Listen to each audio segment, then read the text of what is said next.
انا حسين الجوهري. في يوم من الايام كان عندي حلم. يا حسين، علمي ولا ادبي؟ ادبي.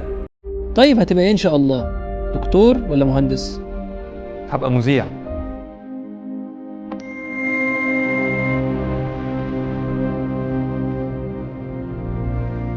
ومن هنا بدأ جوايا التحدي. النهارده هنتكلم عن